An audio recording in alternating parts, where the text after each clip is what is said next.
عليكم ورحمة الله وبركاته. الحمد لله نحمده ونستعينه ونستغفره ونعوذ بالله من شرور أنفسنا ومن سيئات أعمالنا من يهده الله فلا مضل له ومن يضلل فلا هادي له وأشهد أن لا إله إلا الله وحده لا شريك له وأشهد أن محمدا عبده ورسوله أما بعد فإن خير الحديث كتاب الله وخير الهدي هدي محمد صلى الله عليه وسلم وشر الأمور محدثاتها وكل محدثة بدعة وكل بدعة ضلالة وكل ضلالة في النار. أعوذ بالله من الشيطان الرجيم. يا أيها الذين آمنوا ادخلوا في السلم كافة ولا تتبعوا خطوات الشيطان إنه لكم عدو مبين. গগনে ভুবনে যাবতীয় প্রশংসা আল্লাহর জন্য, যে মহান আল্লাহ আমাদের খালেক ও মালিক, যে মহান আল্লাহর রহমতে আমরা বেঁচে আছি, খাবার পাচ্ছি, রুজি পাচ্ছি, যে মহান আল্লাহর আদেশে ঋতুর পরিবর্তন ঘটছে, গ্রীষ্মের পর শীত, শীতের পর গ্রীষ্ম, এই রকম করে যত ঋতু আছে তার আগমন ঘটছে। শতকোটি দরুদ ও সালাম বর্ষিত হোক বিশ্ব বরেণ্য নবী মুহাম্মদুর রাসূলুল্লাহ সাল্লাল্লাহু আলাইহি ওয়াসাল্লামের উপর, যার মারফতে, যার মেহনতে আমরা ইসলাম হেন সর্বশ্রেষ্ঠ দিন, বরং ইসলামী দিন, সেই দিনকে পেয়েছি। আর সর্বোপরি আমরা সৌদি আরব এসে সেই দিনের যে সহি প্রচার তা শুনতে পেরেছি, জানতে পেরেছি এবং মানতে পেরেছি। আমরা যারা মেহনতি ভাইরা সৌদি আরবে এসেছি তারা বড় ভাগ্যবান। আমরা আমেরিকায় গিয়ে চাকরি করতে পারতাম, আমরা মালয়েশিয়ায় গিয়ে চাকরি করতে পারতাম, বহু বেতন পেতাম। এখানে হয়তো বেতন কম, তাই অনেকে বলবেন ভাগ্য খারাপ। কিন্তু যদি খেয়াল করে দেখেন যে আপনি এখানে এসে যদি আপনি মনে করেন যে এখানে সহি দ্বীন আছে, সহি আকীদা আছে এবং সেটাকে গ্রহণ করেন, তাহলে এর থেকে মহামূল্যবান সম্পদ আর আপনার কিছুই হতে পারে না। পয়সা পান আর না পান, কিন্তু সহি আকীদা, সহি দ্বীন এখানে পাচ্ছেন। আর এটাই হচ্ছে আমাদের মহাসম্পদ, এটাই আমাদের মহাসম্বল। টাকা পয়সা দুনিয়াতেই নষ্ট হয়ে যাবে, কিন্তু পরকালে থাকবে, পরকালের পাথেয়। আর আমরা যদি সহিভাবে সেই পাথেয় সংগ্রহ করতে পারি, তাহলে নিশ্চয়ই আমরাই হব সর্বোপরি, আমরাই হব ভাগ্যবান। ব্রাদারানে ইসলাম, আমি আপনাদের কাছে কি আলোচনা করব? ইসলাম ও আজকের মুসলমান, বর্তমানের মুসলমান যারা যারা বলে আমরা মুসলমান, তারা কি সেই ইসলামের কাছাকাছি আছে যে ইসলাম এসেছে পৃথিবীর বুকে এবং সর্বশেষ নবী মুহাম্মদুর রাসূলুল্লাহ সাল্লাল্লাহু আলাইহি ওয়াসাল্লামের কাছে তিনি প্রচার করেছেন আমাদের মাঝে? সেই ইসলাম কি আমাদের মাঝে আছে? আমরা একটু খেয়াল করে দেখব, একটু সমীক্ষা করব। চলুন আমার সাথে কোন এক গ্রামের, সেখানে এক ঘরে দাওয়াত খেলেন। দাওয়াত খাওয়ার পর ঘরের মুরব্বী তাকে জিজ্ঞেস করলেন, কি গো, ছেলেমেয়েরা সব কেমন আছে, কেমন সব ভালো? বাবা বলেন, না, এই যে ছোট ছেলেটা দেখছো সবসময় অসুখ, দেখুন গলায় তাবিজ লাগানো আছে, হাতে তাবিজ বাঁধা আছে। এটা কিসের তাবিজ? না উড়ো জ্বর হয়। এটা কিসের তাবিজ? না সর্দি লাগে খুব। এটা কিসের তাবিজ? বলে এক একটা বিষয়ে এক একটা তাবিজ গলায় হাতে বাঁধা আছে। মুসলমান তার ঘরের দরজায় তাবিজ চিটানো আছে, জানলাতে তাবিজ চিটানো আছে, ঘরের মাঝে বাঁশের ডগায় একটা আয়না ঝুলানো আছে। কি ব্যাপার? বলছে ঘর বন্ধ করেছে। ঘর বন্ধ করেছে কিসের জন্য? বাবা বলো না, ঘরে রোগ ছাড়ে না, সব সময় মানুষ লোক ঘরে মেম্বারদের রোগ লেগেই আছে, ঘরে বরকত হয় না, রুজি রোজগারে বরকত আসে না, তাই হুজুর ডেকে ঘর বন্ধ করেছি। এই যে আয়না পুঁতে দিয়েছে উপরে, চারিদিকে ঘরের চার কোণে মাটির ভাঁড় পোতা আছে, তাতে সিঁদুর আছে, তাতে আরো কি আছে, মোমবাতি ধূপবাতি আরো কত কি, কত রকমের কীর্তি করে ঘর বন্ধ করা হয়েছে। তারপর ছেলেমেয়েরা নামাজ পড়ে তো, বাবা আমার ছেলেরা চার বেটা চার ছেলে, এক ছেলেও নামাজ নষ্ট করে না, কোনো জমাই বাদ দেয় না, নামাজ পড়ে না, নামাজ পড়ে না, পড়ে একটা জুমাও বাদ দেয় না। তার মানে কি? শুধু জুমার নামাজ পড়ে। এরা নামাজি না বেনামাজি? এই হলো পরিবেশ, মুসলিমদের পরিবেশ। তাদের দুরবস্থা এমন যে একটা জুমাও বাদ দেয় না। অনেক আছে জুমাও করে না, এখন তো নাস্তিকের সংখ্যা বাড়ছে দিনের দিন। কিন্তু যারা মুসলমান, যারা আস্তিক, যারা আল্লাহকে বিশ্বাস করে, তারা বেনামাজি। বলে জুমার নামাজ, তারা মনে করে কি জুমার নামাজ পড়াই যথেষ্ট। এই হচ্ছে পরিবেশের অবস্থা। আপনি কোন ইমাম সাহেবের সঙ্গে যদি আপনি যোগাযোগ থাকে, জিজ্ঞেস করেন, তার ঘরের ছেলেরা নামাজ পড়ে না, মেয়েরা বেপর্দা, তারপর আরো অনেক কিছু আছে। সে হচ্ছে এই অঞ্চলের ঈদের ইমাম। ঈদের ইমাম সাহেবের ঘরে পর্দা নেই, ঈদের ইমাম সাহেবের ঘরে ছেলেরা নামাজ পড়ে না, ঈদের ইমাম সাহেবের ঘরে ছেলেরা ইসলামী তারবিয়ত পায় না। তাহলে শাশুড়ি যদি দাঁড়িয়ে মোটে, বউরা কেমন করে মুতবে? পাক দিয়ে দিয়ে, তাই না? যাদের যে সমাজের কথা ছিল যে সমাজের নেতৃস্থানীয় ব্যক্তিরা ইমাম, ইমাম মানে কি? আমাম, সবসময় আগে থাকবে, তাই না? শুধু নামাজের সময় আগে থাকবে কেন? তোমার পর্দার দরকার নেই, ইসলাম মানার দরকার নেই, তোমার নামাজের দরকার নেই, তোমার ইসলামের অন্য কিছু দরকার নেই না? ইসলামকে আংশিকভাবে মানবে। এটা কিন্তু আমাদের ইসলামী পরিবেশে এমন অবস্থা, জানি না কোন কারণে। আপনি বিভিন্ন কারণ বলতে পারেন, তার মধ্যে পরিবেশকে দোষ দিতে পারেন। ইসলামে যে একটা গাছ ছিল, সেই গাছের উপরে এক প্রকার লতা জন্ম নিয়েছে, জানেন? ওই যে কি লতা বলেন?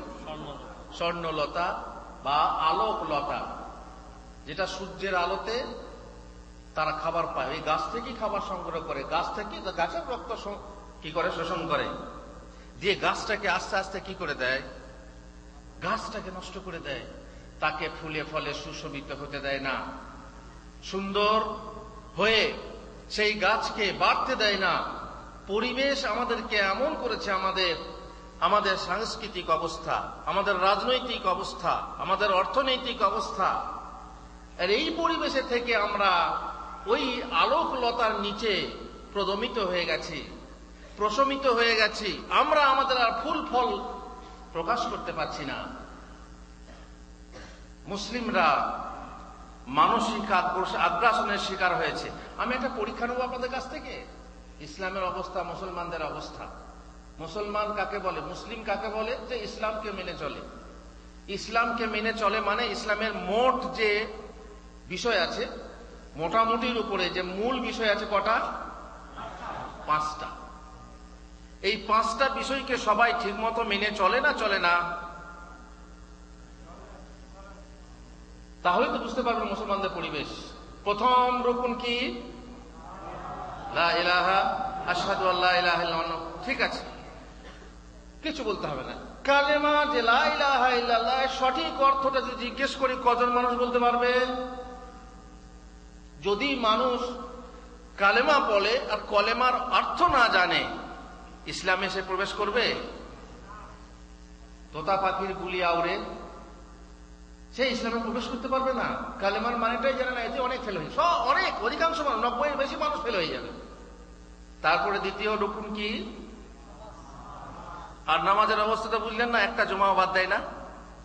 আটকি খাটকি 360 কি নামাজি বেশি, বাকি 5 ওয়াক্তের নামাজি কম। আপনি যান সেই গ্রামে, যে কোনো গ্রামে, যে কোনো জামাতে, সেখানে 600 ঘরের বাস। মসজিদ যদি একটা হয়, জুমার দিনে মোটামুটি না হলেও 500 লোক হবে।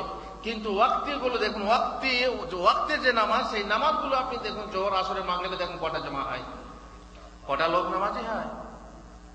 নামাজেও ফেল। মুসলমানরা ইসলাম থেকেও দূরে আছি। নামাজ থেকে দূরে মানে ইসলাম থেকে দূরে। নামাজ, আবার যারা নামাজ পড়ে তাদের মধ্যে কয়টা লোকের নামাজ সহি হয়, কটা লোকের লোক নামাজ সহি হয়, তাতেও ফেল। তৃতীয় রুকুন কি? তৃতীয় রুকুন হচ্ছে যাকাত। যাকাত কতগুলো মানুষ দেয়? যাকাতেও আমরা ফেল। দান করি, দানশীল মানুষ আছে, দান করে, আল্লাহর রাস্তায় দান করে, কিন্তু হিসাব করে 1 টাকায় কত? 2.5 পয়সা, বা 100 টাকায় 2.5 টাকা। 100 টাকায় 2.5 টাকা হিসাব করে যাকাত কত মানুষ দেয়? বহু মানুষ সম্পত্তিওয়ালা মানুষ আছে, তারা হিসাব করে ওসর কত মানুষ দেয়। 10 ভাগের 1 ভাগ, 20 ভাগের 1 ভাগ যে ওসর দিতে হয় ধানের, কতগুলো মানুষ দেয়? এতেও ফেল। তারপরে রোজা আছে। রোজা অবস্থা জানেন? এখান তো রোজা চাষিরা চাষের সময় রোজা রাখে না, আর এখানেও বলে কষ্ট কাজ, হুজুর মাজরার লোকেরা, কোম্পানির লোকেরা রোজা করে, আমাদের খুব ভারী কাজ। কিন্তু ইফতারির সময় ঠিক ক্যাম্পে গিয়ে হাজির। কথা ভুল বললাম না? ঠিক বললাম? সারাদিন খায়, আবার গিয়ে মুসলমানদের সাথে গিয়ে ইফতারি করে ক্যাম্পে। কত বড় মুনাফিকে! রোজাতেও ফেল। তারপরে হজ। হজে আপনি দেখেন, হজে যে সমস্ত মানুষরা আছে, এখানে বহু মানুষ এসেছে, এখনো পর্যন্ত মক্কা যায়নি। 20 বছর হয়ে গেছে মক্কা যায়নি। কেন? মক্কাটা তার কাছে কিছুই না। টাকা কামাও আর পাঠাও, কামাও আর পাঠাও, পেট ভরবে না। মক্কা যেতে হুজুর খুব অবস্থা খারাপ, এখনো পর্যন্ত মক্কা দেখেনি। আর কত ভাই তার বিপরীত আছে, সেখান থেকে আসার জন্য যে হুজুর আমি সেখানে এসে দেশে কাজ করতে যাব, আমি আগে মক্কা মদিনা দেখব, এমনও লোক আছে।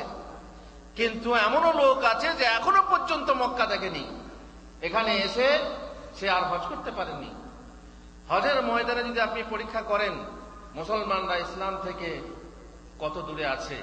আমাদের আবুল ওয়াফা ইবনুল আকিল একজন পণ্ডিত মানুষ, তিনি বলছেন, যুগের মুসলিমদের কাছে ইসলামদের কদর কতটুকু তা জানতে জামে মসজিদের দরজা ও হজের ময়দান লক্ষ্য করো। জামে মসজিদের দরজা, জামে মসজিদের সামনে আপনারা এখন নামাজ পড়লেন, জমা মসজিদে নামাজ পড়তে আসেন জমার সময়, আপনি পেছনের কাতারে যদি দাঁড়ান, সামনের কাতারে যদি তাকিয়ে দেখেন কতজন লোকের কাপড় গাঁটের উপরে আছে বলতে পারবেন? কতজন হবে বলুন? কতজন হবে? কটা লোকের কাপড় গাঁটের উপরে থাকে? গাঁটের উপরে কাপড় বা টাকনুর উপরে কাপড় মাত্র 4 জন কি 5 জন পাবেন গোটা কাতারে। মানে না। কেন মানে না? এত বড় আল্লাহ তাআলার 99টা রহমত কিয়ামতে প্রয়োগ করবেন, আর তা সত্ত্বেও সেই ব্যক্তির দিকে তাকিয়ে দেখবেন না যে অহংকারের সাথে গাঁটের নিচে, টাকনুর নিচে কাপড় ঝুলিয়ে পড়ে। বলে হুজুর আমার অহংকার নেই, এমনি নেমে যায়। যদি অহংকার না থাকে তবুও নামিয়ে পড়বেন না। তার কারণ রাসূলুল্লাহ সাল্লাল্লাহু আলাইহি ওয়াসাল্লাম বলেছেন, মা তাহতা মা আসফালা মিনাল কাবাইনি ফাহুয়া ফিন্নার। গাঁটের নিচের যে কাপড় ঝুলবে, যতটুকু ঝুলবে ততটুকু অংশ জাহান্নামে যাবে। আপনি যদি বলেন হুজুর ওইটুকু অংশ জাহান্নামে গেলে সমস্যা নেই, তা হলেও আমরা প্যান্ট পরবো আর গাঁটের উপরে পরবো, তো হ্যাংলা লাগবে। তো হ্যাংলা হওয়া ভালো না জাহান্নামে কাংলা হওয়া ভালো? যদি এতটুকু আপনার অংশ জাহান্নামে পড়ে, আপনারা জানেন সব থেকে জাহান্নামে ছোট আযাব কি? একজোড়া জুতো, আগুনের একজোড়া জুতো, তাই না? একজোড়া জুতো পরলে সমস্যা নেই। আর জাহান্নামের আগুনের তেজ কত? এই আগুন থেকে 70 গুণ বেশি। 70 গুণ আগুনের বেশি তেজ। ওই জুতো যদি আপনার পায়ে পরিয়ে দেওয়া হয়, মাথার দিমাগ পর্যন্ত, মগজ পর্যন্ত টকবক করে ফুটবে। যদি বলেন হুজুর দোষ, সমস্যা নেই, কিন্তু এরা মানতে চায় না। গাঁটের উপরে কাপড় দেখবেন, আপনি জুমার মসজিদে দেখবেন যে কতজন মানুষ গাঁটের উপরে কাপড়। এখানেই বুঝতে পাচ্ছেন যে মুসলমানরা ইসলাম থেকে কোথায় আছে। দাড়ি রাখার কথা বলেন, বলি ইমান তো এখানে, দাড়িতে ইমান নেই। ঠিক আছে, তো ইমানের বীজ যদি তোমার বুকে থাকে, তো মাটিতে পুঁতা থাকলেই হবে, বীজটা তো হবে, গাছপালা তো হতে হবে। তো এগুলো তো গাছপালা।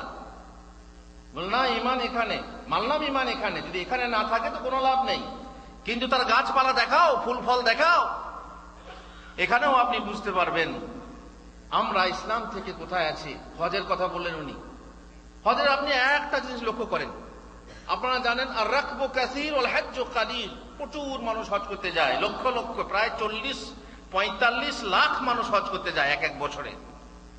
তাদের মধ্যে হজ কজনের কবুল হয় আল্লাহ জানেন।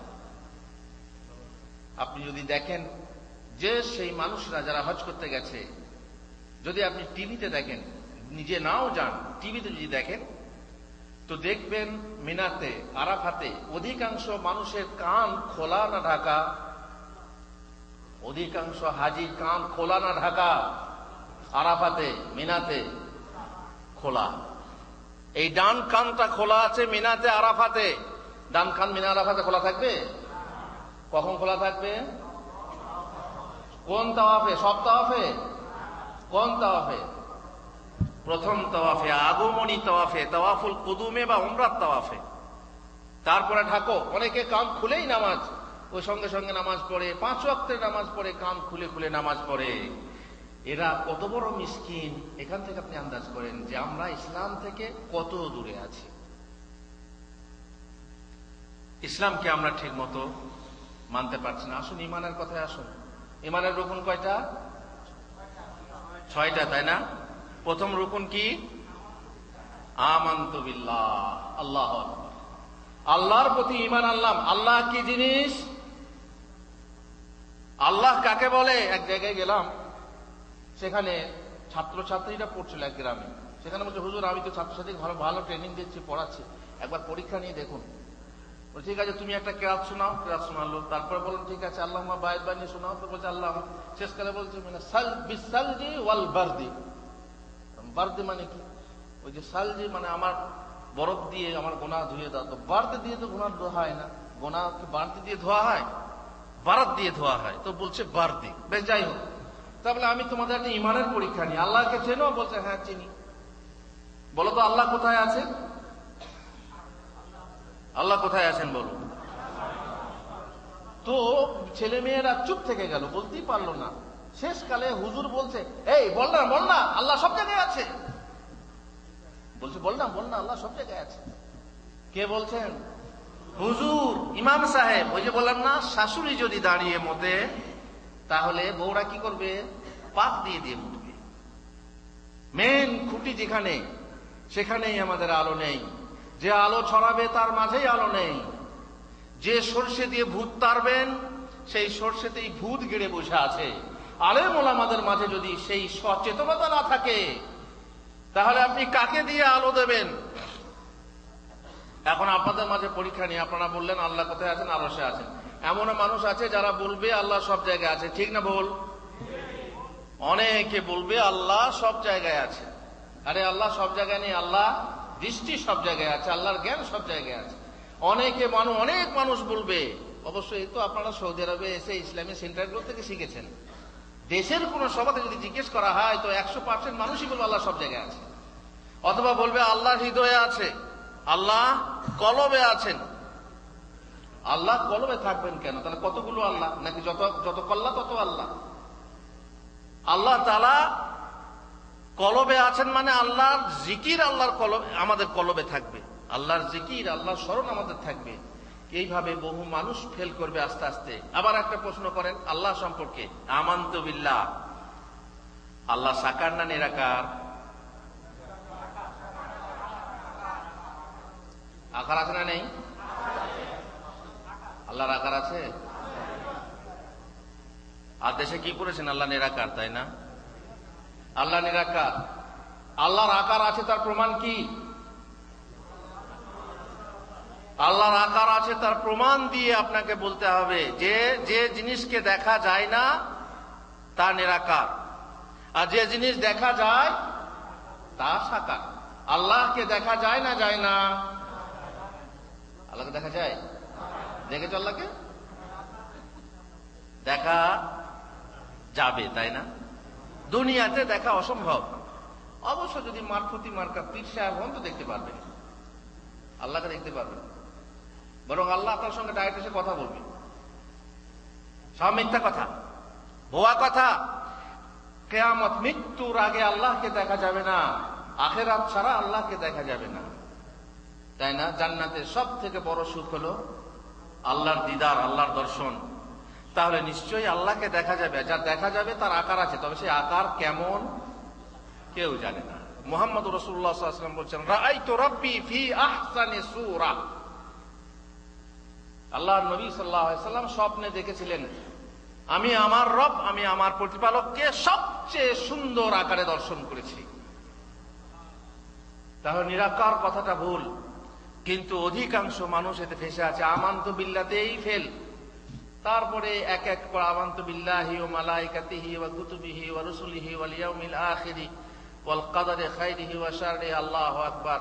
যদি এক একটা বিষয়ে পরীক্ষা নেওয়া যায়, মুসলমানদেরকে দেখা যাবে যে মুসলমানরা বহু পিছিয়ে আছে, ইসলাম থেকে বহু দূরে। সেই মুসলমান আর নেই যে মুসলমান হওয়া দরকার ছিল। বিশ্বে তারা ছিল সেরা হয়ে মুসলমান, আজকে তারা লাঞ্ছিত ছাড়িয়া কোরআন ছেড়ে তারা ইসলাম থেকে দূরে সরে গেছে। ফলে তাদের পৃথিবীর বুকে বহু অশান্তি ভোগ করছে পৃথিবীর বুকে। আর একটা কথা বলে রাখি, যখন কোন মুসলমান বলে দাবি করে আমি মুসলমান,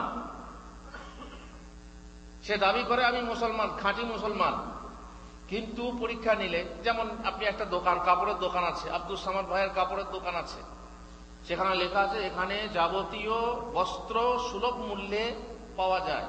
আপনি গেলেন, গিয়ে বললেন ভাই আমার একটা পায়জামা দরকার, বললেন হুজুর ওইটাই নেই। তারপরে বললেন ভাই আমার একটা শাড়ি দেন তো, সিনথেটিক শাড়ি চাই, বললেন ভাই ওটাই নেই। তারপরে বললেন যে ঠিক আছে আমাকে টুপি দেন, বললেন ওটাই নেই। বলতে আপনি সাইনবোর্ডটা তুলে ফেলেন, সাইনবোর্ডে লিখেছেন এখানে যাবতীয় কাপড় বা বস্ত্র সুলভ মূল্যে পাওয়া যায়। আমাদের অবস্থা তাই। মুসলমানরা আমরা দাবি করি যে আমরা হচ্ছি পূর্ণ মুসলমান। মহান আল্লাহ বলছেন, ইয়া আইয়ুহাল্লাযীনা আমানু উদখুলু ফিস সিলমি কাফা। হে ঈমানদাররা, তোমরা ঈমান এনেছো, বুকে ঈমান আছে, তাহলে উদখুলু ফিস সিলমি কাফা। ইসলাম যার নাম, যার মূল ধাতু হলো সিলম মানে শান্তি, তাতে পরিপূর্ণরূপে প্রবিষ্ট হও, প্রবেশ করো। নুসনুস না, নুসনুস তো জানেন, আপনি জানেন যে যদি কোনো জায়গাতে শুয়ে থাকেন, অর্ধেক দেহ সূর্যের, অর্ধেক দেহ ছায়াতে, এটা ভালো না খারাপ? নিশ্চয়ই খারাপ। নুসনুস, এই শীতের রাতে অর্ধেক দেহ জানলার বাইরে, অর্ধেক দেহ ঘরের ভিতরে, এটা কেমন? নিশ্চয়ই সবাই বুঝেন এটা খারাপ। নুসনুস, অর্ধার্ধি, অর্ধেক না, পরিপূর্ণ রূপে ইসলামে প্রবেশ করো। ওয়ালা তাত্তাবিউ খুতুওয়াতিশ শাইতান, আর শয়তানের পদাঙ্ক অনুসরণ করো না। শয়তান যে পথে চলে অথবা চলতে বলে, খবরদার সে পথে চলো না। কি করে বুঝবেন আপনি যে শয়তানের পদাঙ্ক অনুসরণ করছেন, শয়তানের পথে চলছেন? যখনই আপনি দেখবেন শরীয়ত বিরোধী কোনো কাজ আপনি করছেন, তখন আপনি শয়তানের পথে চলছেন। শয়তান কেন? ইন্নাহু লাকুম আদুউম মুবিন, সে তোমাদের প্রকাশ্য শত্রু। তোমার সেই আদি পিতার সময় থেকে শয়তানি করে আসছে, শত্রুতা করে আসছে, এখনো পর্যন্ত চালিয়ে যাচ্ছে। তুমি সেই শয়তানের পদাঙ্ক অনুসরণ করো না, বরং তুমি করো কি? কার অনুসরণ করো? আতিউল্লাহ ওয়া আতিউর রাসূল। তোমরা আল্লাহ এবং তার রাসূলের অনুসরণ করো। বুঝতে পারছেন যে সেই মুসলমান নেই যে মুসলমান আমাদের দরকার ছিল। আল্লাহতে যার পূর্ণ ঈমান, কোথা সে মুসলমান, কোথা সে আরিফ অবেদ যাহার জীবনে মৃত্যু গান। যার মুখে শুনি তৌহিদের কালাম, ভয়ে মৃত্যুও করিত সালাম। যাহার দিন দিন রবে কাঁপিত দুনিয়া, জিন পড়ি ইনসান, কোথা সে মুসলমান, কোথা সে মুসলমান। স্ত্রী পুত্রে আল্লাহর শফিক, জিহাদে যে নির্ভীক, হেসে কুরবানি দিত প্রাণ যারা, আজ তারা মাগে ভেক। কোথা সে শিক্ষা আল্লাহ ছাড়া, ত্রিভুবনে ভয় করিত না যারা, আজাদ করিতে এসেছিল যারা, সাথে লয়ে কোরআন। কোথা সে মুসলমান, কোথা সে মুসলমান। আছে সে মুসলমান? যে মুসলমানের প্রয়োজন ছিল, যে মুসলমান তখন ছিল, সেই মুসলমান আজ আর নেই। এখন ইসলামের মধ্যে, মুসলমানদের মধ্যে অধিকাংশ মানুষ এমন হয়েছে, ইসলামে তুমি দিয়ে কবর, মুসলিম বলে করো ফখর, মুনাফিক তুমি সেরা বেদিন। ইসলামে যারা করে জবে হো, তুমি তাহাদের হও তবে, তুমি জুতা বহা তারও অধিক। মুনাফিকের সংখ্যা আমাদের সমাজে আছে না নেই? আল্লাহর নবী সাল্লাল্লাহু আলাইহি ওয়াসাল্লামের যুগে কোরআন অবতীর্ণ হচ্ছে। আল্লাহর নবী সাল্লাল্লাহু আলাইহি ওয়াসাল্লাম একটার পর একটা নাম জানতেন। আল্লাহর নবী সাল্লাল্লাহু আলাইহি ওয়াসাল্লাম নামাজের সময় জিজ্ঞেস করতেন, আহাদরা ফুলান, আহাদরা ফুলান, অমুক এসেছে, অমুক এসেছে। জানতেন মুনাফিক কারা। কোরআনের আয়াত অবতীর্ণ হতো তাদের অন্তরের খবর নিয়ে। তা সত্ত্বেও সেই সমাজে মুনাফিক ছিল। আর আমার এই সমাজে, যে সমাজে কেউ কাউকে কিছুই বলার নেই, এখন যদি কেউ মুনাফিকি করে কোরআনের আয়াত আসবে নাকি কেউ খবর বলে দেবে? অন্তরের খবর কেউ জানে? তাহলে এই সমাজে মুনাফিক নেই? প্রচুর মুনাফিক আছে, প্রচুর মুনাফিক আছে। ধোঁকা দেওয়ার জন্য প্রচুর মুনাফিক আছে। দেখবেন তারা মসজিদে আসে না, কিন্তু যখন আসে প্রথম কাতারে বসে। আল্লাহুল মুস্তাআন। কথায় বলে, ঘর চোরকে কি বলে, পরচোরকে পার, কিন্তু ঘর চোরকে পার নেই। ঘরের ঢেকি যদি ছেলে খায়, ঘরের কুমির যদি, ঘরের ঢেকি যদি কুমির হয়, তো ঘরের ছেলে আর থাকবে? মুসলমানদের মাঝে, মুসলমানদের ভিতরে যদি মুনাফিকি থাকে, তাহলে তো বুঝতেই পারছেন যে সমাজের অবস্থা কি। আমাদের এই যে সমাজ, এই সমাজের ভিতরে পরিবেশের চাপ বেড়েছে। আজকের মুসলমান মানসিক আগ্রাসনের শিকার হয়েছে, মানসিক পরাজয়ের শিকার হয়েছে। পরিবেশের চাপে, রাজনৈতিক কারণে, অর্থনৈতিক কারণে তারা পর্যুদস্ত। তাই নিজেকে মুসলিম বলে পরিচয় দিতেও লজ্জাবোধ করে, নিজের পরিচয় নিজে গোপন করে, আত্মগোপন করে। বাঘের বাচ্চা ছাগের পালে পড়ে, মেষের পালে পড়ে নিজেকে ছাগ থেকে ছোট হ্যায় মনে করে। হীরার টুকরা মাটিতে পড়ে ধুলো ধূসরিত হয়ে নিজের পরিচয় ভুলে গিয়ে নিজেকে মাটির ঢেলায় মনে করে থাকে। অথচ মুসলিম, মুসলিম বলে পরিচয় দিতে তার গর্ব হওয়া উচিত ছিল। আল্লাহ তাআলা বলছেন, ওয়ামান আহসানু কাওলাম মিম্মান দাআ ইলাল্লাহি ওয়া আমিলা সালিহা ওয়া ক্বালা ইন্নানি মিনাল মুসলিমিন। তার থেকে আর ভালো কথা কে বলে, যে আল্লাহর দিকে মানুষকে আহ্বান করে এবং ভালো কাজ করে। শুধু আহ্বান করলেই হবে না, কাজ করতে হবে, তাই না? ভালো কাজ করে আর বলে আমি মুসলিম, আমি মুসলমানদের একজন, মুসলমানদের একজন বলা, এটাও একটা ভালো কথা। যেখানে আমরা থাকি না কেন, আমরা মুসলমান বলে যেন পরিচয় দিই। আমরা যে পরিবেশেই থাকি, আমরা যেন চুম্বক হই, লোহা যেন না হই। আকর্ষণ কে করে? চুম্বক। আর লোহা, কিন্তু সমস্যা হচ্ছে চুম্বক যদি হালকা হয়, চুম্বক হালকা, লোহা ভারী, তখন আকর্ষণ কে করে? আকর্ষণ করে চুম্বকই, কিন্তু চুম্বক ছুটে যায় লোহার দিকে। বাংলাতে বলে সঙ্গ দোষে লোহা ভাসে। লোহা কখনো পানিতে ভাসে? কোনোদিন পানিতে ভাসে না। কিন্তু কাঠে পেটানো থাকলে, কাঠ ভাসলে লোহাও ভাসবে। একেই বলে সংসর্গ গুণ, একেই বলে পরিবেশ। সে পরিবেশ আমাদেরকে নষ্ট করে দিয়েছে, আমাদেরকে ছোট করে দিয়েছে। আমাদের যে পরিচয়, সে পরিচয় আমরা দিতে পারছি না। যে কোনো সমাজে গিয়ে বুক ফুলে বলতে পারছি না যে আমি হচ্ছি মুসলমান। কেন? আমাদের আমল আমাদেরকে নষ্ট করে দিয়েছে, আমাদের আমল আমাদেরকে লাঞ্ছিত করেছে, আমাদের আমল আমাদেরকে পদদলিত করেছে, অবহেলিত করেছে। তাই আমরা মুসলিম বলে পরিচয় দিতে পারছি না। কিন্তু আমি বলছি, শোনো, যে পরিবেশেই থেকো, মাথা উঁচু করে বলো আমি মুসলিম, বুক ফুলিয়ে বলো আমি মুসলিম, জোর গলায় বলো আমি মুসলিম, গর্বের সাথে বলো আমি মুসলিম, মনের তৃপ্তির সাথে বলো আমি মুসলিম, নির্ভয়ে বলো আমি মুসলিম, নির্দ্বিধায় বলো আমি মুসলিম, হিম্মতের সাথে বলো আমি মুসলিম, মনের সকল সংকোচ কাটিয়ে বলো আমি মুসলিম, জিহ্বার জড়তা কাটিয়ে বলো আমি মুসলিম।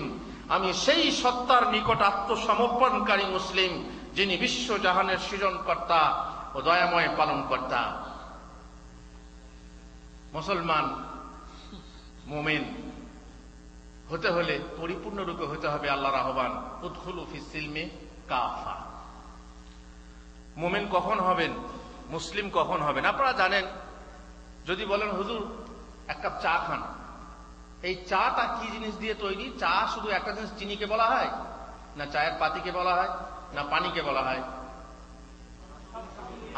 সব বিলিয়ে যাবে, চিনি থাকবে। অবশ্য ডায়াবেটিস রোগীর জন্য বুঝতেই পারছেন চিনির দরকার হবে না। কিন্তু চা যাকে বলে, বাঙালির চায় তো আবার দুধও লাগবে। তাহলে চিনি, চা পাতি, দুধ এবং পানি, এই চারটা জিনিস একসঙ্গে থাকবে, মিলিয়ে গরম করে ফুটিয়ে দিলে তবে তাকে চা বলবে, তাই না? একটা তো চা বলা যাবে না। তেমনি যেমন শরবত, শরবত ওই চিনি, পানি ইত্যাদি। যাই হোক, যখন আপনাকে বলা হবে মুমিন, মুমিন যখন আপনাকে বলবো, তখন শুধু ঈমান কাকে বলে? শুধু কি বুকের বিশ্বাসকে ঈমান বলে? ঈমান হচ্ছে তিনটে বস্তুর সমষ্টির নাম। তা হচ্ছে অন্তরে বিশ্বাস, মুখে স্বীকার, আর কাজে পরিণত। তিনটে জিনিস যদি না করেন, শুধুমাত্র একটা জিনিস যদি করেন, তাহলে নিশ্চয়ই আপনার ঈমান পরিপূর্ণ নয়। যে ঈমানে শুধু বিশ্বাস থাকে, আমি একটা উদাহরণ দিই। আপনি বিয়ে করে আনলেন, একটা মেয়েকে বিয়ে করে আনলেন, মেয়ে সত্যিই ভালো, আপনার পঞ্চমুখে প্রশংসা, বাড়ির লোকের কাছে প্রশংসা, পাড়া প্রতিবেশী মেয়েদের কাছে প্রশংসা, স্বামী আমার খুব ভালো, স্বামী আমার জানগো, স্বামী আমার প্রাণ। ঠিক আছে, বাড়িতে এসে খুব I love you, I love you বলে, তাই না? তারপরে যখন বলেন, কি গো 2-3 দিন তো হয়ে গেল, পুরনো হয়ে গেছে, যাও রান্নাটা চাপাও, বলে না আমি তো পারবো না, আমি তো রান্না করার জন্য বিয়ে করিনি। বিছানাটা করো, না তো আমি বিছানা করার জন্য বিয়ে করিনি। মাথাটা খুব যন্ত্রণা করছো, টিপে দাও। তোমার মাথা তুমি টিপে নাও, আমি কি মাথা টিপার জন্য বিয়ে করেছি? I love you. কেমন লাগবে আপনাকে শুনতে বলুন তো? কেমন লাগবে? এইরকম মেয়েকে তালাক দেবেন না, দেবেন না? তোর মতো বইয়ের দরকার নেই। মুখে আই লাভ ইউ আর অন্তরে সত্যি ভালোবাসে, কিন্তু কাজ করে না, কাজের বেলায় নেই। কাজের সময় কাজী, কাজ ফুরালেই পাজি। এক মানুষ আছে যে সময় দেখবেন স্বার্থের সময় আছে, কিন্তু কাজের সময় নেই।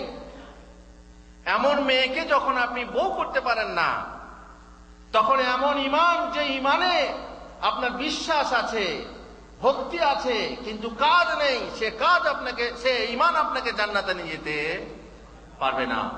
বলে হুজুর আপনি তো কয়ে দিলেন, কিন্তু হাদিসে আছে, আমরা জানি, যে ব্যক্তি লা ইলাহা ইল্লাল্লাহ বলবে জান্নাতে যাবে। বাস, লা ইলাহা ইল্লাল্লাহ বলে বসে থাকেন, জান্নাতে যান। তার নামাজ পড়ার কি দরকার? রোজা রাখার কি দরকার? তা না, আপনি কাজ না করলে, লা ইলাহা ইল্লাল্লাহ পড়ে বসে থাকলে আপনি জান্নাতে যেতে পারবেন না। তবে হ্যাঁ, এমন এক সময়, যে সময়ে লা ইলাহা ইল্লাল্লাহ পড়েছেন, পড়ার পরে আর কোনো কাজ করার সময় পাননি, আপনি জান্নাত যাবেন। কিংবা এমন এক সময়, যে সময়ে আপনি ইসলাম গ্রহণ করেননি, ইসলাম গ্রহণ করার পর, তওবা করার পর লা ইলাহা ইল্লাল্লাহ বললেন, আর আপনার জান কবজ হয়ে গেল, তাহলে আপনি জান্নাতে যেতে পারবেন। শেষ, মান কানা আখিরু কালামিহি লা ইলাহা ইল্লাল্লাহ দাখালাল জান্নাহ। যে ব্যক্তির শেষ কথা হবে লা ইলাহা ইল্লাল্লাহ, এখন আপনি আশা করে বসে থাকুন যে মরার আগে লা ইলাহা ইল্লাল্লাহ পড়ে নেবো, খালাস একবার আতুল জান্নাত চলে যাব। পারবেন আশা করতে? মরার সময় আপনি কি বলবেন তা আপনি জানেন। হয়তো শুনছি, বহু সৌদি ওয়াজে শুনেছি, যে এক লোক ওই নিলামে বিক্রি করতো, ওয়াহেদ বে খামসা ইসনাইন বে আশারা, ওয়াহেদ বে খামসা ইসনাইন বে আশারা। বলছে এই করতে করতে ব্যাস এই নামাজ যা কিছু করতো না, শেষকালে যখন মরার সময় হয় তখন মরার আগে বলছে ওয়াহেদ বে খামসা স্নেন বে আশারা। বুঝতে পারলেন? আমাদের দেশেও দেখেছেন অনেকে লজেন্স বিক্রি করে, একটা 5 জোড়া 10, একটা 5 জোড়া 10। তো একটা 5 জোড়া 10 মরণের সময় বলে, কারণ সে বলে বলে বলে বলে এত অভ্যস্ত হয়ে গেছে, মরণের সময় সেটাইও বলবে। আপনি খবরদার আশা করবেন না যে আমি শেষকালে বলবো লা ইলাহা ইল্লাল্লাহ, তারপর আমি জান্নাতে চলে যাব। না, যেমন অভ্যেস করবেন, যেমন অভ্যেস রাখবেন, আপনার যদি কাজের অভ্যেস থাকে, আল্লাহর জিক্রের অভ্যেস থাকে, তাহলে আপনি শেষকালে লা ইলাহা ইল্লাল্লাহ বলতে পারবেন। নচেত খবরদার আশা করে বসে থাকবেন না। মোট কথা, মুসলমান হয়ে কাজ করতে হবে, ঈমান এনে আপনার অন্তরে বিশ্বাস রাখতে হবে, মুখে স্বীকার করতে হবে, আর মুখে স্বীকার করার সাথে সাথে কাজ করতে হবে। আল্লাহ তাআলা এই কথাটাই কোরআনে বলেছেন না, ওয়াল আসরি ইন্নাল ইনসানা লাফি খুসর। সময়ের কসম, আসরের কসম, সমস্ত মানুষ ক্ষতিগ্রস্ত, ইল্লাল্লাযিনা আমানু। তবে এই 4 শ্রেণীর মানুষ নয়, 4 শ্রেণীর সমষ্টি মানুষ না। ইল্লাল্লাযিনা আমানু, যারা ঈমান আনবে, ওয়া আমিলুস সালিহাত, ঈমানের সাথে নেক আমল করবে, ওয়া তাওয়াসাউ বিল হাক্কি, আর আপোষে হকের ওসিয়ত করবে। তার মানে কি? প্রচার করবে, এক অপরকে নসিহত করবে, ওসিয়ত করবে। ওয়া তাওয়াসাউ বিস সাবরি, আর এই 3টে কাজ করার জন্য যে প্রয়োজন আছে, খুব বিশাল জিনিস, সেটা হচ্ছে সবুর, ধৈর্য। ধৈর্য ধারণ করবে, তাহলে সে মানুষ ক্ষতিগ্রস্ত নয়। বোঝা গেল কি, যে আমাদের যদি সফলতা প্রয়োজন হয়, আমরা যদি সফল মানুষ হতে চাই, তাহলে এই 4টে জিনিস আমাদের মাঝে আনতে হবে, নচেত কিন্তু আমরা ক্ষতিগ্রস্ত হব। আমরা এমন এক জায়গায় আছি, আমরা মুসলমান হয়ে কোরআন ও হাদিস সব জানছি, বিশেষ করে সৌদি আরবে এসে এই সহিহ দ্বীনকে জেনে যদি আমল না করি, সহিহ দ্বীনকে যদি গ্রহণ না করি, তাহলে নিশ্চয়ই জবাবদিহি করতে হবে। আমরা এখান থেকে মাসের মাস লক্ষ লক্ষ টাকা দেশে পাঠাচ্ছি, ছেলে মেয়ের জন্য পাঠাচ্ছি, স্ত্রী পরিজনের জন্য পাঠাচ্ছি, কিন্তু সহিহ দ্বীন যদি না পাঠাতে পারি, চিঠির মাধ্যমে, টেলিফোনের মাধ্যমে যদি না পাঠাতে পারি, তাহলে আমরা বড় হতভাগা। আমাদের মধ্যে এমনও হতভাগা আছে যে মিলাদের সময়ে টাকা পাঠাতে হয়, ভাইরা ছাড়বে না, মা মারা গেছে মিলাদ পড়াবো, তো ভাইরা ছাড়ছে না, টাকা পাঠা, তুই বিদেশে কামাচ্ছিস টাকা পাঠা, না এটা করা চলবে না, এটা বিদাত। তাই বিদাত কে বললো? তুই এখন বখিলি করবি, দিবি না, কার্পণ্য করবি, তাই তুই বলছিস। নিরুপায় হয়েছে টাকা পাঠায়, মিলাদের সময় টাকা পাঠায়, ওরসের সময় টাকা পাঠায়, কিন্তু এখান থেকে সহিহ দ্বীন যেটা আছে সেটা সে প্রকাশ করে বলতে পারে না, মায়ের কাছে বলতে পারে না, বাপের কাছে বলতে পারে না, ভাইদের কাছে বলতে পারে না যে এটা শিরিক, এটা বিদআত, এটা করা ঠিক না, এটা করা।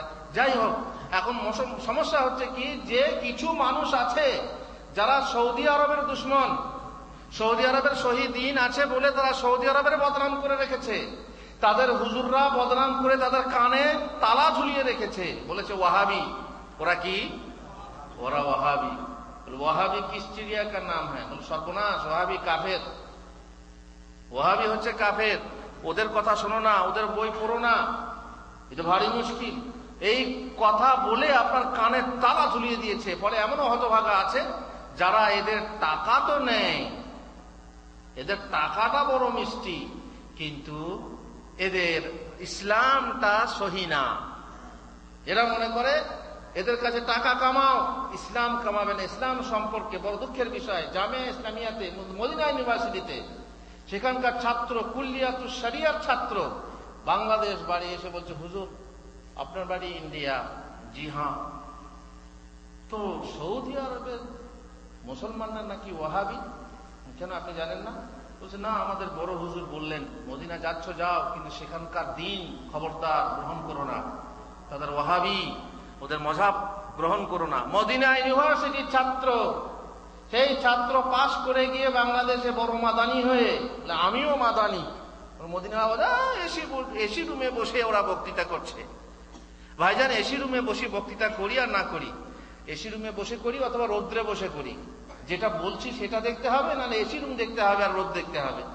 যে রোদে বসে বলছে, যে আপনার লোটা কম্বল নিয়ে রোদে রোদে রোদে রোদে নিজের পয়সা খরচ করে দিন প্রচার করে বেড়াচ্ছে, সেটা দেখবেন? নাকি এসি রুমে বসে কি বলছে সেটা দেখবেন?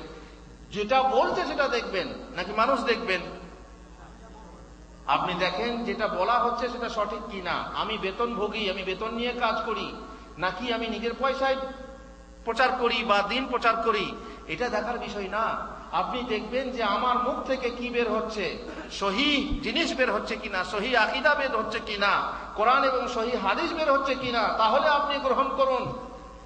একটা কথা বলবো আপনাদেরকে, যারা এখনো এচে পেচে আছেন, এখনো বুঝতে পারছেন না, এখনো দ্বন্দ্বে আছেন, মানসিক দ্বন্দ্ব আপনার ভিতরে কাজ করছে, তাই তো আমাদের দেশের ইসলাম ভালো না সৌদি আরবের ইসলাম ভালো, এরকম দ্বন্দ্ব হয় না? আপনার মনে বিশেষ করে যারা নতুন ভাই এসেছে তা তো অবাক। শবে বরাতের রাতে আমাকে একজন এসে বলছে, হুজুর কি ব্যাপার, আজকের রাতে কোনো শবে বরাতের কোনো ব্যাপারই দেখছি না, আলো টালো কিছু নেই, এদেশের লোকরা শবে বরাত পালন করে না, আপনি জানেন না? বলছে না তো, আর শবে বরাত পালন করা বিদআত। আমাদের দেশের হুজুররা আমাদের টিভিতে, আমাদের রেডিওতে সব প্রচার, এমন অনুষ্ঠান, আর সেটাকে বিদআত বলছেন, এটাকে করা যাবে না? না, করা যাবে না। যারা দ্বন্দ্বে আছেন এখনো পর্যন্ত দেখছেন যে এখানে নেই, আমাদের দেশে আছে, অথবা আমাদের দেশে নেই এখানে আছে, যারা দ্বন্দ্বে আছেন তাদেরকে আমি শুধু একটি স্বনির্বন্ধ অনুরোধ করব, তারা উদার হন, খবরদার গোঁড়া হবেন না, উদার হন, অনুদার থাকবেন না, হৃদয়ের তালা খুলে দেন এবং উন্মুক্ত মন নিয়ে শুধু শুনে যান, পড়ে যান। যদি আপনি গ্রহণ করতে না চান তো পড়ে যান, শুনে যান। আমি আল্লাহ তাআলার একটি বাণী শোনাচ্ছি আপনাকে। আল্লাহ তাআলা কোরআনে সূরা জুমারে বলছেন, ফাবাশশিরিল ইবাদ আল্লাযীনা ইসতামিউনাল কওলা ফায়াত্তাবিউনা আহসানাহ উলাইকাল্লাযীনা হাদাহুমুল্লাহ ওয়া উলাইকা হুম উলুল আলবাব।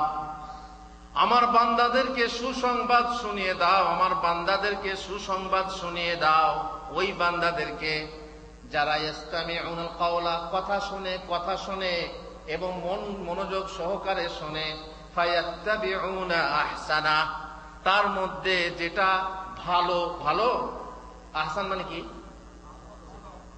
হাসান মানে ভালো, আর আহসান মানে সবচেয়ে ভালো। যে কথাগুলো শুনছে তার মধ্যে সবচেয়ে যেটাকে ভালো মনে হচ্ছে এবং সবচেয়ে বলিষ্ঠ মনে হচ্ছে, সেটা কি করে? ফায়াত্তাবিউনা আহসানা, সেটার অনুসরণ করে। এখানে তাকলিদের কথা নেই, ইত্তিবার কথা আছে। সেই কথার অনুসরণ করে আল্লাহ তাআলার পক্ষ থেকে যারা এই যে কথাটা বলা হলো, কথা শোনে কিন্তু ভালো, যেটা সবচেয়ে ভালো সেটা গ্রহণ করে।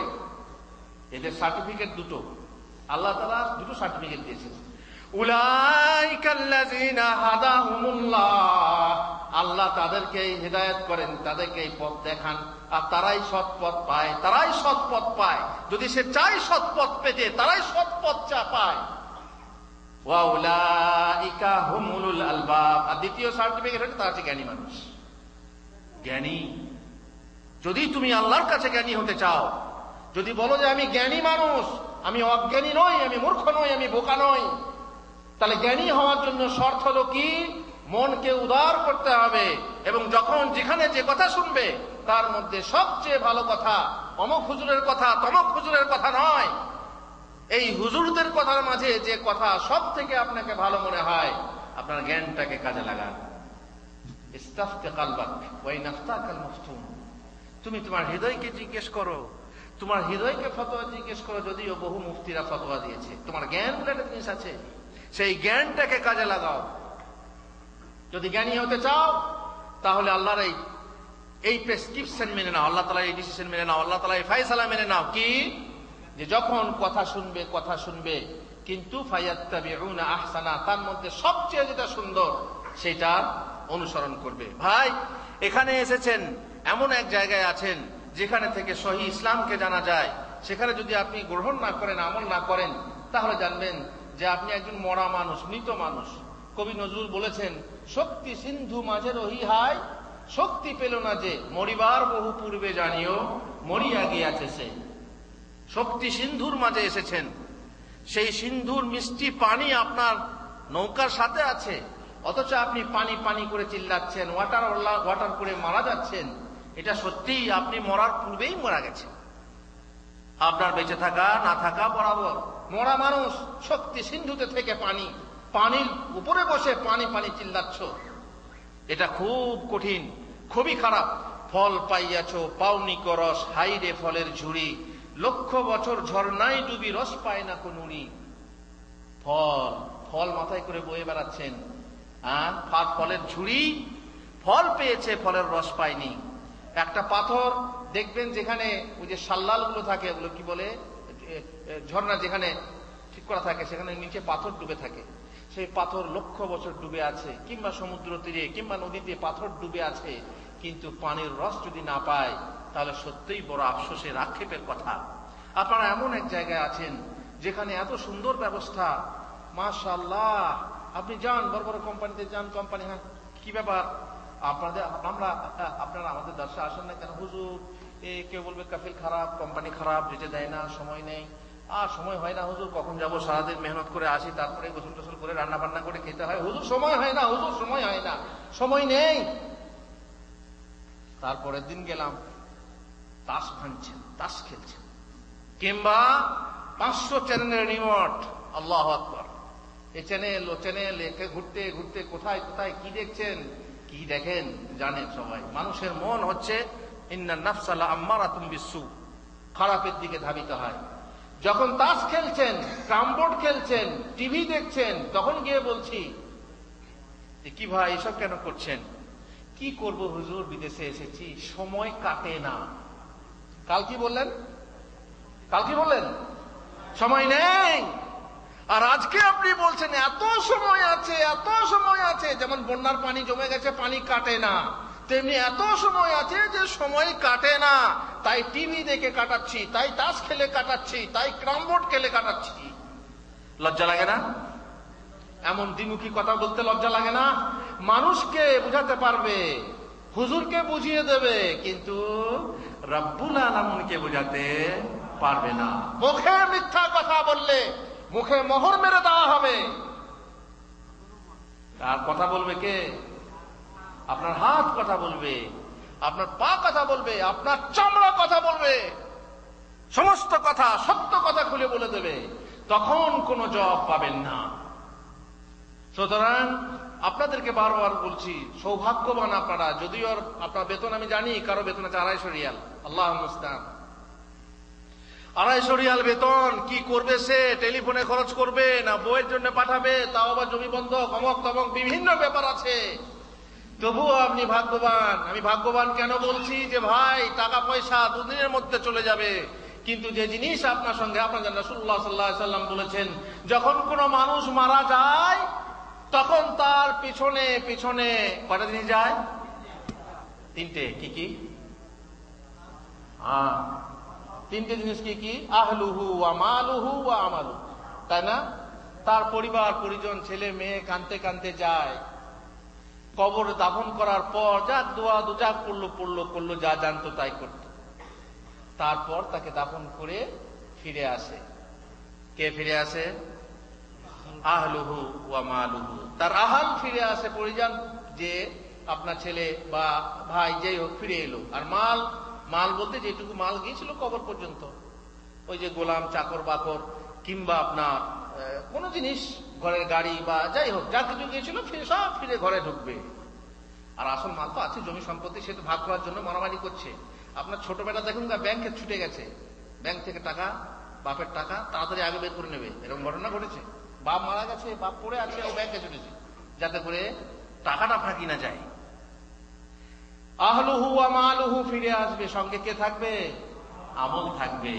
আপনার এই টাকা সঙ্গে যাবে না, আপনার আমল আপনার সঙ্গে যাবে। সুতরাং যেটা আপনার সঙ্গে যাবে সেই দিনের জন্য, যেদিন চিরদিনকার দিন, যেদিন কঠিন দিন, সেই দিনের জন্য প্রস্তুতি নিন। আপনি ভাগ্যবান, আপনি শহীদ নিষ্ঠা গ্রহণ করুন, সঠিক আমল আপনি করে যান। আজকের মুসলমানরা ইসলাম মানছে না। আমার আজকে অনুরোধ হচ্ছে আজ যে আপনারা সঠিক ইসলাম যেটা আছে সেই ইসলামকে পরিপূর্ণ রূপে মানবেন। আল্লাহ তাআলা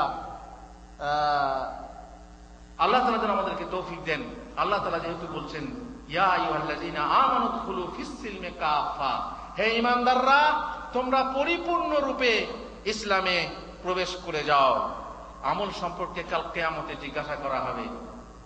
কাল কিয়ামতে যখন আপনি দাঁড়াবেন আল্লাহর সামনে, রাসূলুল্লাহ সাল্লাল্লাহু আলাইহি ওয়াসাল্লাম বলছেন, লা ইয়াজুলু কাদামু ইবনে আদম মিন ইনদা রাব্বিহি হাত্তা ইউসআলা আন খামস।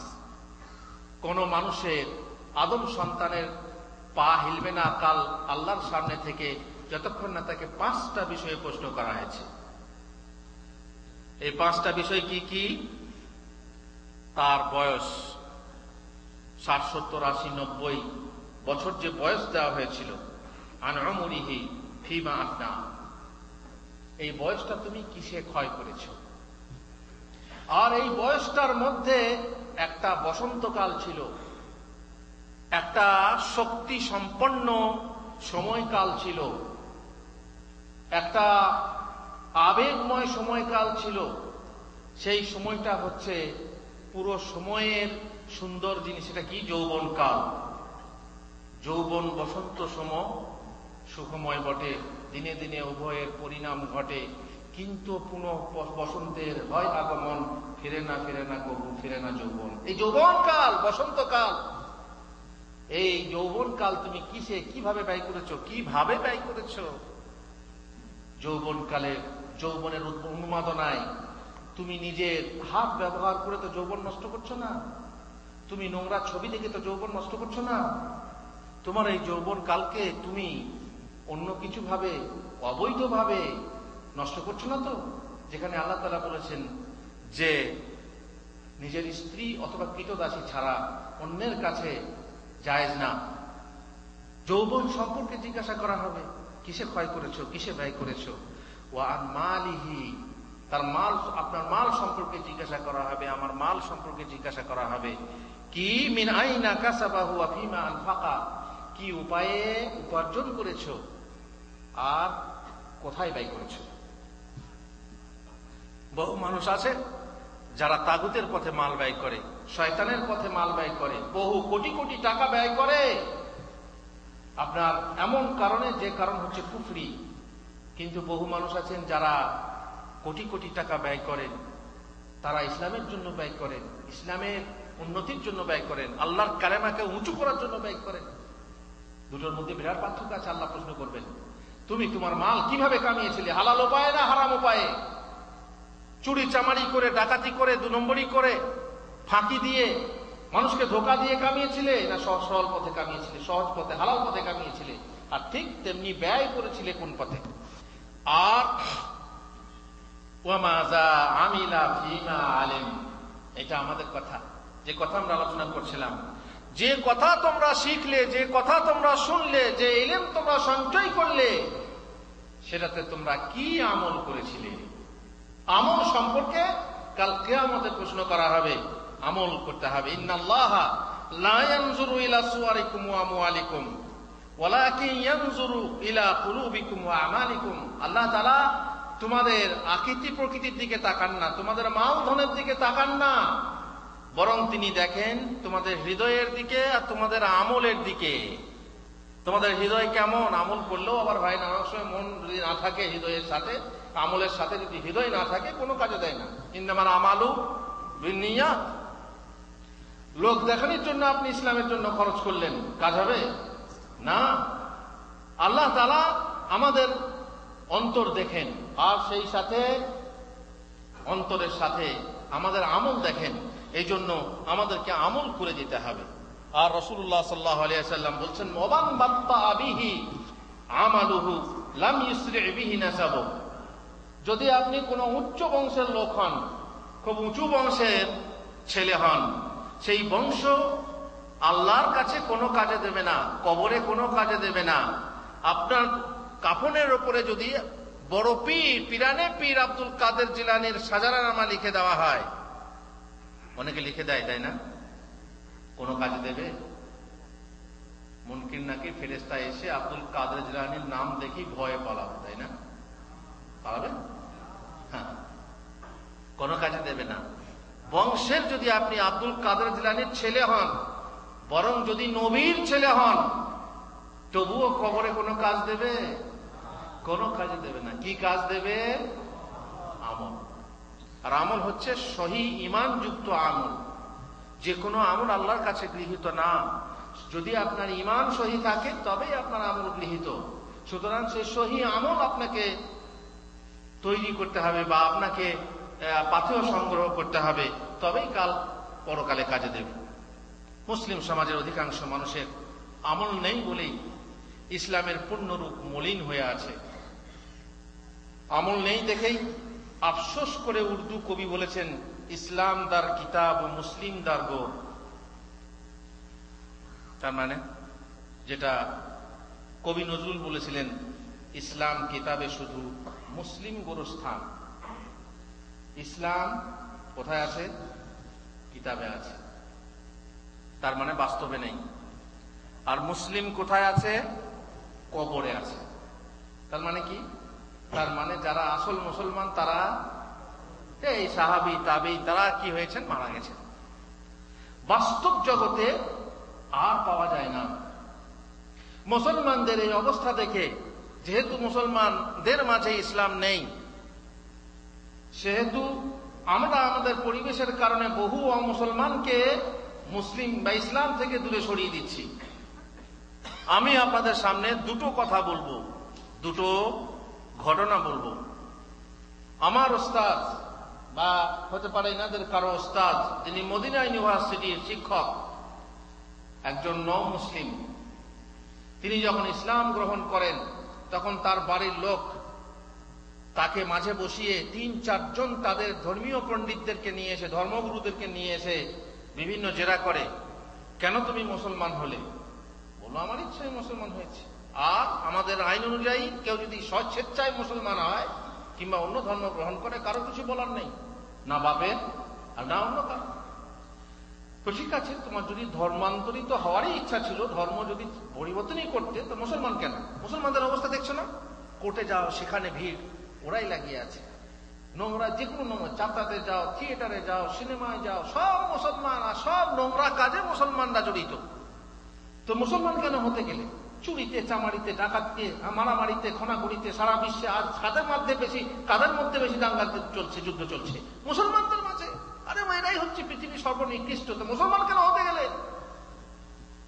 আমার উস্তাদ এক কথায় বলেছিলেন, আমি কোত্থেকে জানলাম, তিনি আমাদেরকে ক্লাসে শুনিয়েছিলেন, জানি না এনারাও শুনতে পারেন।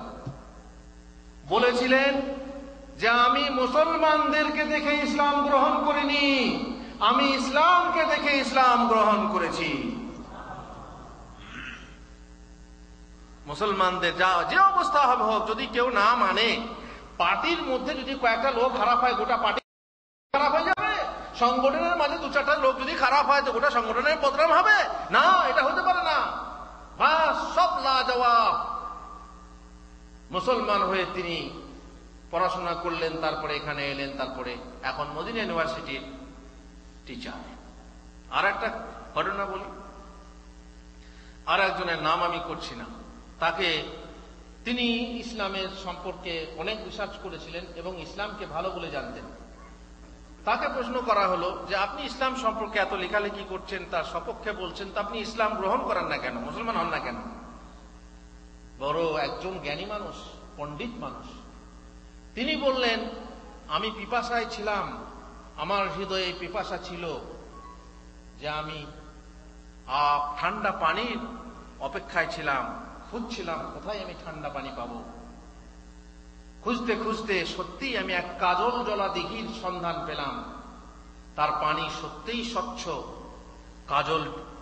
কাজলের মতো কালো পানি, স্বচ্ছ পানি। যখনই আমি ঘাটে নেমে সেই পানি পান করতে গেলাম, দেখলাম পানির উপরে মোড়া ভাসছে। তারপর আমি সেই পানি আর মুখে তুলতে পারিনি। বুঝতে পারলেন ব্যাপারটা? তার মানে ইসলামকে আমি পেয়েছিলাম আমার পিপাসা মেটানোর জন্য একমাত্র ধর্ম, একমাত্র দিন। কিন্তু ইসলাম গ্রহণ করার জন্য যখন আমি সংকল্প করলাম, তখন দেখলাম মুসলমানদের অবস্থা ভালো নয়। মুসলমানদের অবস্থা দেখে আমি আর ইসলাম গ্রহণ করতে পারিনি। এ আসলে জ্ঞানী না অজ্ঞানী? মূর্খ, বোকা। আর জ্ঞানী হচ্ছে ওই জ্ঞানী যে মুসলমানদেরকে দেখে ইসলাম গ্রহণ করেনি, বরং ইসলামকে দেখে ইসলাম গ্রহণ করেছে। সুতরাং বলছি কি, যে মুসলমানদের যে পরিবেশ, মুসলমানদের যে অবস্থা, সেই অবস্থার কারণে আমরা অমুসলিমদেরকে পিছিয়ে হটিয়ে দিচ্ছি, আর আমরা আমাদের পরিবেশের কারণে অমুসলমানদেরকে ইসলাম গ্রহণে উদ্বুদ্ধ করতে পারছি না। আর তার জন্যই আমাদের অবস্থা হচ্ছে এই যে আমরা বুঝতে পারছি যে আমরা আসল ইসলাম থেকে বহু দূরে আছি। জেনে রাখবেন, মুসলমানরা ইসলামকে গ্রহণ করছে বিভিন্নভাবে, সঠিকভাবে পরিপূর্ণভাবে কেউ ইসলাম গ্রহণ করছে না। অধিকাংশ মানুষ আছে যারা দেখবেন ইসলাম গ্রহণ করছে কিন্তু খুব বাড়াবাড়ি, ইসলাম গ্রহণ করছে ইসলামকে নিয়ে খুব বাড়াবাড়ি। কিংবা কিছু মানুষ আছে একটা দিককে নিয়ে বাড়াবাড়ি, কেউ তাবলীগকে নিয়ে বাড়াবাড়ি, তাবলীগ তাবলীগ তাবলীগের পেছনে, সেটাকেই সে সব থেকে বড় কাজ মনে করে। কেউ রাজনীতি নিয়ে পড়ে আছে, রাজনীতি রাজনীতি রাজনীতি, যদি ইসলাম কায়েম না হয়, ইসলাম রাজা না হয়, তাহলে পরে আর ইসলাম কায়েমই হবে না, রাজনীতি রাজনীতি নিয়ে পড়েই আছে। কেউ আবার জিহাদ জিহাদ জিহাদ জিহাদ করে চিল্লাচ্ছে। এইভাবে এক একটা দিককে তারা বেশিরভাগ প্রাধান্য দিয়ে তারা ইসলামকে মেনে চলেছে।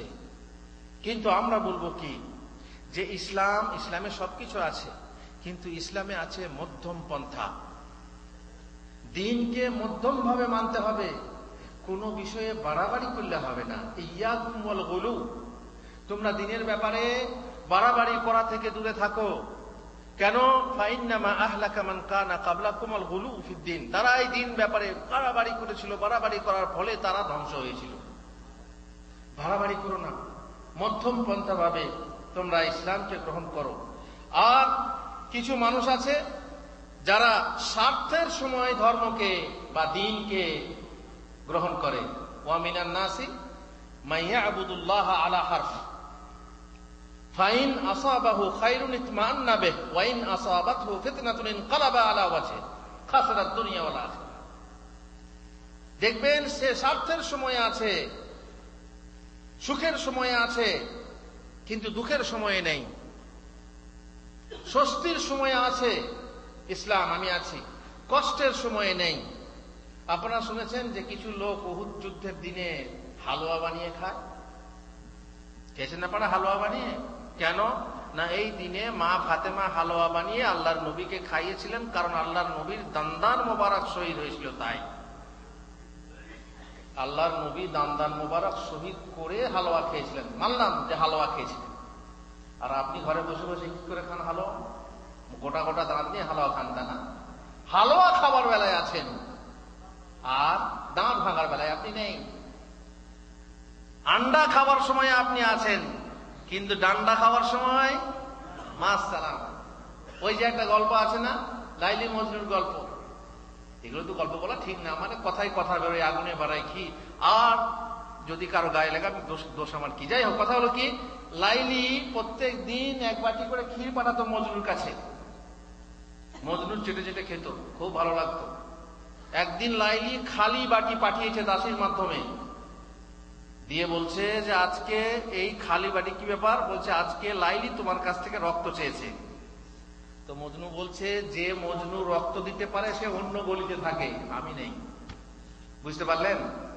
ক্ষীর খাবো কিন্তু রক্ত দিতে পারবো না। এমন স্বার্থপর মানুষ যে একটা দিককে নিয়ে ধর্ম হিসাবে মেনে নিচ্ছে। দেখবেন অনেক যুবক আছে বা অধিকাংশ যুবক, তারা হইচই ভালোবাসে, আনুষ্ঠানিকতা ভালোবাসে। দিনের যে অনুষ্ঠান দিকগুলো আছে, এই জন্য বিদাতিদের বারবারন্ত বেশি। কেন? কারণ বিদাতের যে জিনিসগুলো আছে সেগুলোতে আনন্দ ফুর্তি খুব বেশি। এই শবে বরাত বলুন, শবে বরাতের আনন্দ আমরা করেছি। আমরা শবে বরাতের দিনে লাইটিং করে মোমবাতি জেলে তারপরে বেরিয়ে যেতাম, ওই যে আপনার ডালি নিয়ে, বালতি নিয়ে লোকের দরজায় ঘরে ঘরে, যে দেবে রান থান তার হবে সোনার চান। কি রুটি? বাঙালির রুটি, আলো চালের রুটি। যে দেবে রান থান মানে গোটা গোটা, তার হবে সোনার চান। যে দেবে ছেঁড়া রুটি তার হবে কানা বিটি। বুঝতে পারছেন? এইগুলো নিজেরা করেছি। আনন্দ, সত্যি আনন্দ করে সব গ্রামের সমস্ত ছেলেরা এবং মেয়েরা, গ্রামের ছেলে মেয়ে সব সবার না, ভাই বোন, মাশাআল্লাহ ভাই বোন, তারপরে জমা করে এক জায়গায় বসে খাওয়া, সেটা কি আনন্দ! আর এই আনন্দের পরও বিদআত হয়। মহরমের সময় দেখুন, মহরম কেন চলছে? মহরমের কোনো অস্তিত্ব আছে, কিন্তু তবুও কেন মহাসমারোহে পালিত হচ্ছে? দেখবেন সাধারণত যুবকরা, যদি আপনি দেখেন, তারা 5 ওয়াক্তের নামাজ পড়ে না, কিন্তু তাদেরকে বলেন একটা জলসা করব। জলসা করার সময় দেখবেন চাঁদা আদায় করার থেকে, চাল আদায় করার থেকে তারাই আগে আগে ছুটে, তাই না? কিন্তু নামাজ পড়ে না, নামাজ পড়ার বেলায় নেই, কিন্তু জলসা করবো কেন বলুন তো? যেহেতু তাতে হই হুল্লোড় আছে, আনন্দ আছে, ফুর্তি আছে। এই যে এই আনুষ্ঠানিকতার ধর্ম, এই আনুষ্ঠানিক শুধু অনুষ্ঠানগুলো পালন করব আর বাকি আমি নেই, বহু যুবক এরকম আছে। কারণ তারা আসলে কি, তারা যাত্রা, গান, থিয়েটার, সিনেমা এসব পছন্দ করে। সবাই বলছে হারাম হারাম হারাম হারাম। এখন হালালের মধ্যে যদি কোনো অনুষ্ঠান থাকে তো সেটা বাদ দেবো কেন?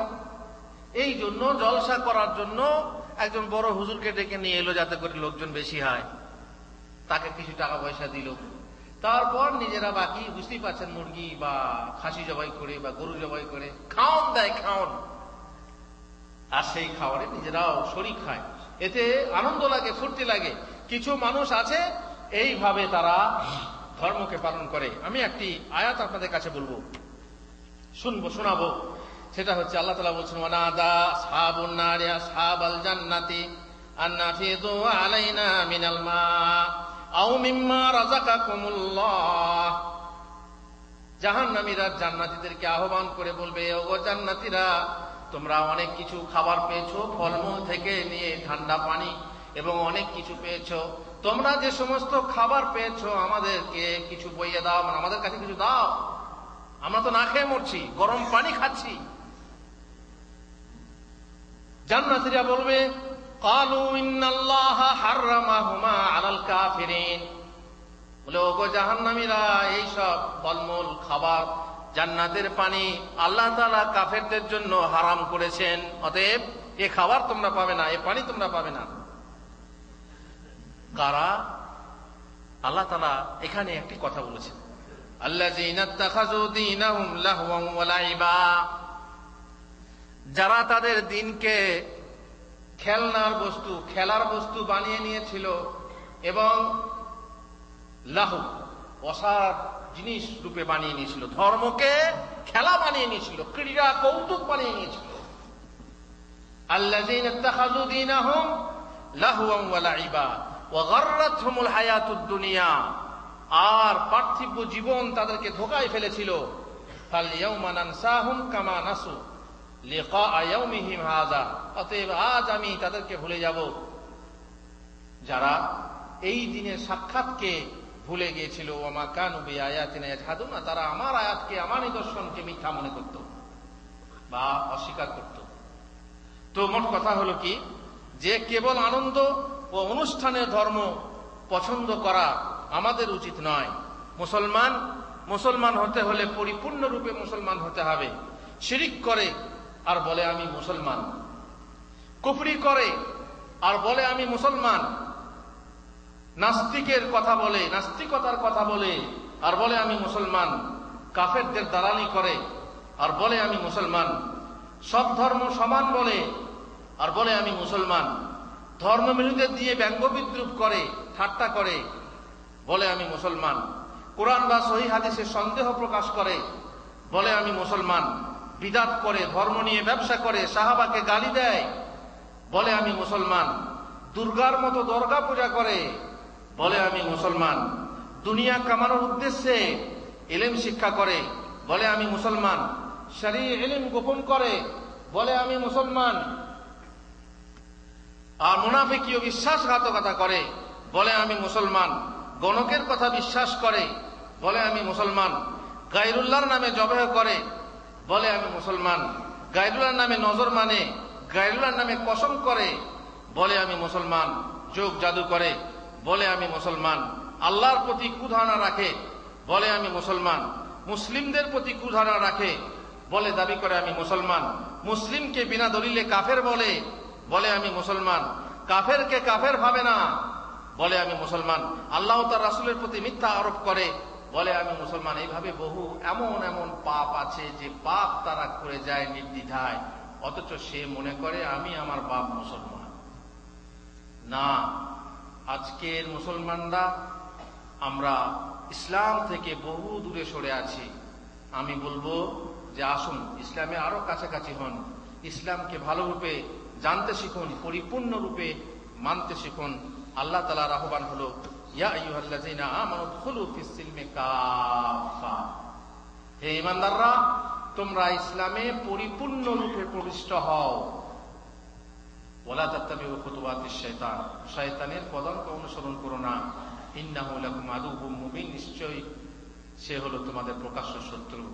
রব্বানা ওয়াজআলনা মুসলিমাইন লাকা ওয়া মিন যুররিয়াতিনা উম্মাতান মুসলিমাতান লাক ওয়া আরিনা মানাসিকানা ওয়া তুব আলাইনা ইন্নাকা আনতাত তাওয়াবুর রাহিম। কার দোয়া এটা? ইব্রাহিম আলাইহিস সালামের দোয়া। আল্লাহ কবুল করেছিলেন।